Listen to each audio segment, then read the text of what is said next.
The making of classic Drive Who, behind-the-scenes stories from the 1960s, the British television series Doctor Who has been a beloved staple of science fiction fandom for over 6 decades. But what many fans may not realize is that the show's early years, which spanned from 1963 to 1969, were marked by huge production challenges, creative struggles, and even safety concerns. During this period, the show's creator, Sidney Newman, worked tirelessly to bring his vision to life on a shoestring budget.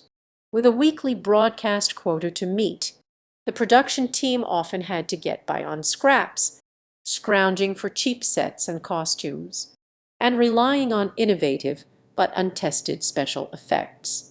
One of the most pressing concerns was the Doctor's iconic time machine, the TARDIS, due to budget constraints. The TARDIS was initially a glorified police box, with the Time Lord's clever dodges taking place off-camera. It wasn't until the show's second season that the TARDIS was introduced in its full glory, complete with a revamped interior and exterior. Interestingly, the character of the first Doctor, played by William Hartnell, was initially designed to be more of a bumbling, eccentric professor than the storied Time Lord we've grown to love. It wasn't until Peter Cushing, who played the Doctor in the 1965 film Doctor Who and the Daleks, took on the role that the modern concept of the character began to take shape. The Cybermen, one of the show's most iconic villains, were also created during this early period.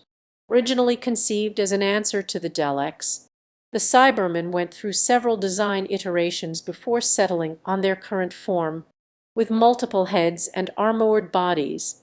Despite these challenges, the show's cast and crew persevered, fueled by Newman's passion and a shared sense of mission to bring science fiction to the British masses. They drew inspiration from everything from classic literature to real-world science and technology, often incorporating topical issues and concerns into the show's narrative. This, of course, led to some controversy.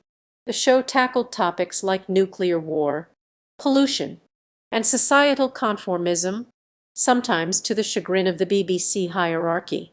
It was often considered a soft science fiction series, as the producers were limited in their ability to tackle truly complex scientific concepts due to the show's constraints. As a result, many of the show's early episodes were groundbreaking in their own subtle way.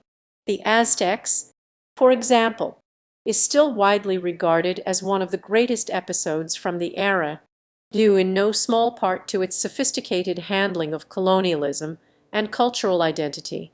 In the end, it was the show's peculiar ability to balance spectacle and intellectual heft, combined with the dedication of its creators, that allowed Doctor Who to transcend its humble beginnings and become a beloved cultural touchstone. The legacy of Doctor Who's early years informs the show to this day, with modern producers often looking back on the series' innovative spirit and resourcefulness as a model for their own production challenges. It's a testament to the power of creative problem-solving, even in the face of budget constraints and uncertainty. As we look back on this pivotal era in Doctor Who history, it's clear that the show's impact extends far beyond its on-screen adventures. The making of classic Doctor Who is a testament to the boundless imagination and determination of those who brought us this time-traveling icon.